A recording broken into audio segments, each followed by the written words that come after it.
ఉమ్, Sai vision వేరు కదా, సాయి ఆలోచన వేరు కదా. ఉట్టిగా చట్టసభల్లో కూర్చోవడం మాత్రమే ఆయన ఆలోచన కాదు. కూర్చున్న తర్వాత కూడా ప్రజా జీవితంలో ఒక బలమైన ఆయుధం దొరికిన తర్వాత ఏం చెయ్యాలి అనేది కూడా ఆయనకు ఒక ఆలోచన ఉంది. మరి అది తెలిసిన నేను తొందరపాటు నిర్ణయాలు కరెక్ట్ కాదు కదా అనుకున్నాను. ఈ డిసెంబర్ 29కి సాయి చంద్ లేక 6 నెలలు. అవును. ఆ పీరియడ్ ఎంత మాట్లాడుకున్నా కూడా ఇందాక చెప్పుకున్నట్లు ఆ, అది అన్బెరబుల్, అసలు చాలా పెయిన్ఫుల్. అన్నింటికి మించి నన్ను బాగా ఇంప్రెస్ చేసినటువంటి విషయం ఏంటంటే, అప్పటి వరకు సాయి చంద్కి అన్నీ తానే ఉన్నారు. మీరు కష్టమైన నష్టమైన ఇంటర్కాస్ట్ మ్యారేజ్ చేసుకొని అవమానాలు పడి ఇవంతా చేసుకొని కూడా సాయి లేనటువంటి ఆ 6 నెలలు అంటే ఇప్పటి వరకు కూడా చాలా విమర్శలు మీరు పడింది. ఎస్పెషల్లీ సాయి మరణం తర్వాత మరణాన్ని మార్కెట్ చేసుకున్నారు అని చెప్పి కొంతమంది మాట్లాడితే, అప్పనంగా పదవి కొట్టేశారని చెప్పి ఇంకొంతమంది మాట్లాడితే, ఇలా బయటకు చెప్పని చెప్పుకోలేని విమర్శలు ఎన్నో ఉన్నాయి కదా. ఎలా ఓవర్కమ్ చేశారు? అంత ధైర్యం ఎక్కడి నుంచి వచ్చింది రజని మీకు? ఇప్పుడు నేనే గనక ధైర్యంగా బయటికి రాకపోతే నేను బ్రతికి ఉపయోగం లేదనిపించిందండి. ఎందుకంటే నేను సెలెక్ట్ చేసుకున్న లైఫ్ వేరు. నేను సరే అది ఒక ఏజ్లో పెళ్లి విషయంలో కావచ్చు, నేను సెలెక్ట్ చేసుకున్న పర్సన్ని కావచ్చు, లైఫ్ స్టైల్ కావచ్చు, నేను సెలెక్ట్ చేసుకున్నది భిన్నంగా. అందరి మహిళల్లా నేను సెలెక్ట్ చేసుకోలేదు. అందరిలాగా కామన్గా ఒక ఉద్యోగం చేస్తూ నాకు భర్త నెల కాగానే ఇంత తెచ్చిస్తాడు, నా కుటుంబాన్ని ఇంత చూసుకోవచ్చు, అప్పుడప్పుడు నా సరదాలన్నీ తీరుస్తూ అలా సెలెక్ట్ చేసుకోలేదు. తనని ఫస్ట్ నుంచి నేను ప్రజలతో ఉండి కొట్లాడేదే చూశాను. నేను కొట్లాడుతూనే జీవితం సాగింది మాది. కాబట్టి విమర్శించే వాళ్ళు ఎట్లా అంటే, ఇప్పుడు సాయి ఉన్నప్పుడు ఎప్పుడైనా సమాజంలో ఒక మహిళకి ఎలా ఉంటుందంటే, తనది మంచి చెడు, తను ఎలా ఉంది ఏంటి అవన్నీ తర్వాత విషయం. పక్కన భర్త ఉంటే విమర్శించడానికి భయపడతారు. అంటే అదొక భద్రత. భర్త అనేవాడు ఒక భద్రత. సాయి లేనందుకు, నేను ఆ స్థానంలో వచ్చినందుకు అనేక విమర్శలు ఎదురైతాయి. కానీ నాకు తెలుసు కదా నేనేం చేయాలనుకుంటున్నాను. ఈరోజు మాట్లాడే వాళ్ళ గురించి నేను ఆలోచిస్తే, నేను చెయ్యాలనుకున్న ఫైనల్ డెస్టినీ నేను చెయ్యకుండా చనిపోతే నాకు కాదు, సాయికి కాదు, అసలు నా పుట్టుకకు కూడా అర్థం లేదు. నా పుట్టుకకు, నేను సెలెక్ట్ చేసుకున్న ఈ లైఫ్ స్టైల్కి, ఈవెన్ కష్టపడిన సాయికి, అర్ధాంతరంగా ముగిసిపోయిన ఆయన జీవితానికి దేనికి అర్థం లేదు. అటువంటప్పుడు 4 గాలి మాటలు నేను విని, నేను ఏదో బాధపడి ఈరోజు ఇంట్లో కూర్చొని ఏడ్చి, బాధ ఉండదా అంటే ఉంటుంది. కానీ సాయి పోయినప్పుడు నేను పడ్డ బాధతో పోలిస్తే అవి నాకు పెద్ద బాధలే కావు. తను ఒక బిజినెస్ పర్సన్ అయి ఉంటే వ్యాపారం చూసుకోవటం పెద్ద కష్టమయ్యేది కాదేమో, లేకపోతే తను ఇంకేదో రంగం అయి ఉంటే దాన్ని ఈదటం పెద్ద అసాధ్యం కాకపోయి ఉండేది రజనీ గారు. కానీ తను ఉన్నది రాజకీయం. ఎందుకంటే సాయి ఎంత తండ్లాడిండో నాకు తెలుసు. తనతో ఉన్నటువంటి సాన్నిహిత్యం కానీ ఇదంతా కానీ, రాజకీయంలోకి వచ్చేటప్పటికి అప్పటిదాకా చేతులెత్తి మొక్కినటువంటి వాళ్ళు మొత్తం అంతా కూడా చేతులు వేయడానికి సిద్ధంగా ఉంటారు.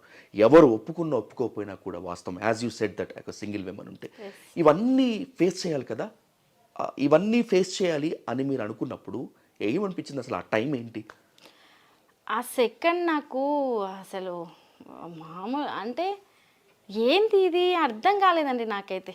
టు బీ ఫ్రాంక్, ఏం జరుగుతుంది ఏంది ఇది అనేది నాకు అర్థం కాలేదు. ఇప్పటి వరకు కూడా నా బ్రెయిన్లో డే 1 నుంచి సాయితో ఉన్న ప్రతి మెమరీ నాకు ఉంది. కానీ ఆ రోజు జరిగింది మాత్రం నా బ్రెయిన్లో ఇప్పటి వరకు కూర్చోలేదు. అంటే సాయి ఉండు, ఎక్కడో ఒక దగ్గర ఉండు, ఏదైతే అదయింది, ఇది అనుకున్నాడు కదా సాయి, ఏది అనుకుంటే అది చేయడానికి నేను పక్కనే ఉండి, ఏం కాదు సాయి చెయ్యొచ్చు, ఇది తలుచుకుంటే పెద్ద అదేం కాదు అని నేను ఎంకరేజ్ చేశాను కదా, మాట రూపంలోనో ఏదో రూపంలో. ఈరోజు సాయి కూడా నాకు ఆ రకంగా అంటే భౌతికంగా లేకున్నా ఏదో ఒక రూపంలో నాకు సహకరిస్తాడు అనిపించింది. రెండవది, ఎందుకు నిరసించిపోవాలి, ఎందుకు మొండిగా అడిగేయొద్దు? రాజకీయ రంగం వీళ్ళకే సాధ్యం, వాళ్ళకే సాధ్యం, వీళ్ళకే సాధ్యం అని దానికి ఒక మార్క్ ఉండొచ్చు. ఆ మార్కును చెడగొట్టే ఒక దశ కూడా ఉంటుంది కదా, ఒక వ్యక్తి కూడా ఉంటారు కదా. ఎందుకు అలా అడుగులేయొద్దు? అట్లంటే బిఫోర్ కూడా చాలా ఇబ్బందులు పడి రాజకీయాల్లో అచీవ్ అయిన వాళ్ళు కూడా చాలామంది ఉన్నారు కదా. అటువంటి పరిస్థితి రావడానికి నేనెందుకు వ్యూహాలు పన్నొద్దు, నేనెందుకు రాజకీయం చేయొద్దు, నేనెందుకు అడుగులు వేయొద్దు? తెలుసుకుందాం, సబ్జెక్ట్ తెలుసుకుందాం, పబ్లిక్కి వెళ్దాము, సర్వీస్ చేద్దాము, కష్టపడదాము. ఫైనాన్షియల్గా ఇబ్బంది అయితే నన్ను నేను నిలదొక్కుంది, ఏది వీలైతే అది చేద్దాం, ఎంతవరకు అయితే అంతవరకు చేద్దాం. చివరి ప్రాణం ఉన్న చివరి క్షణం వరకు నేను కొట్లాడదలుచుకున్నా. అది డిసైడ్ అయ్యే నేను బయటికి పెట్టాను. కాబట్టి వెనకడుగు వేసే ప్రసక్తే లేదు. అన్నిటినీ ఎదుర్కొంటా. ఖచ్చితంగా నాదైనా ఒక మార్క్ వేసుకొని నేను ముందరికి వెళ్తాను. ఇప్పుడు మనం ఇక్కడ కూర్చొని మాట్లాడుతున్న ఈ ఇంట్లో సాయి ఇక్కడ కూర్చొని ఉంటాడు, అక్కడ కూర్చొని ఉంటాడు, అక్కడ మాట్లాడుకొని ఉంటారు, అక్కడ కూడా కూర్చొని.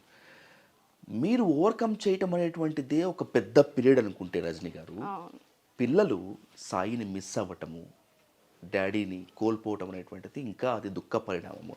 వాళ్ళు ఎలా స్ట్రెంగ్తన్ చేయగలిగారు వాళ్ళని?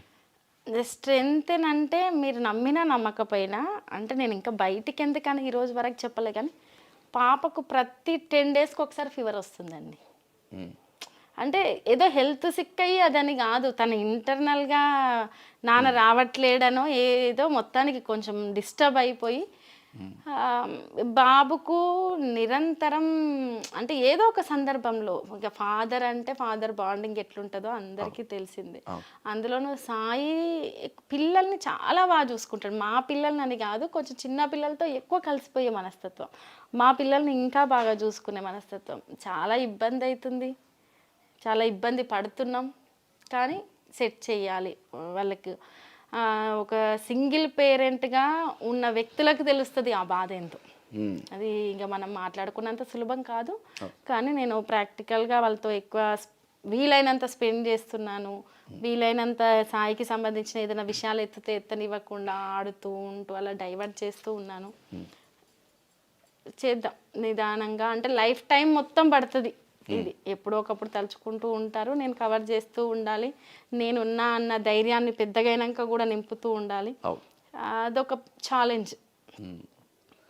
విద్యార్థి ఉద్యమాల్లోనో లేకపోతే తెలంగాణ ఉద్యమంలోనో మేము మా సోపతి ఫ్రెండ్స్ అందరూ కూడా సాయితో కలుసుకున్నప్పుడు, సాయి మాతో కలుసుకున్నప్పుడు ఆఫ్ ద రికార్డ్ కొన్ని నిజాలు మాట్లాడుకునేవాళ్ళం రజనీ గారు.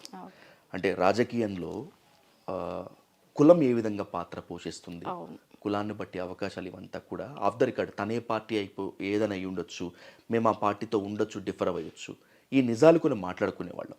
మా దగ్గర కన్నా కూడా ఒక సహచరిగా, భాగస్వామిగా మీ దగ్గర ఇంకా ఓపెన్గా ఉండేవాడు కదా సాయి. ఎలా ఉండేది తన బాధ? తను ఎందుకంటే తను ఎప్పుడో ఉన్నత స్థానానికి ఎదగాల్సినటువంటి వ్యక్తి, తనని చూసిన, తనతో పాటు ఆడి పాడిన కలిసిన మా అందరికీ కూడా ఏంటంటే ఎప్పుడో రావాల్సింది మనిషి చాలా లేట్గా ఉన్నత స్థితికి వచ్చాడు అని చెప్పి ఎట్లా షేర్ చేసుకునేవారు?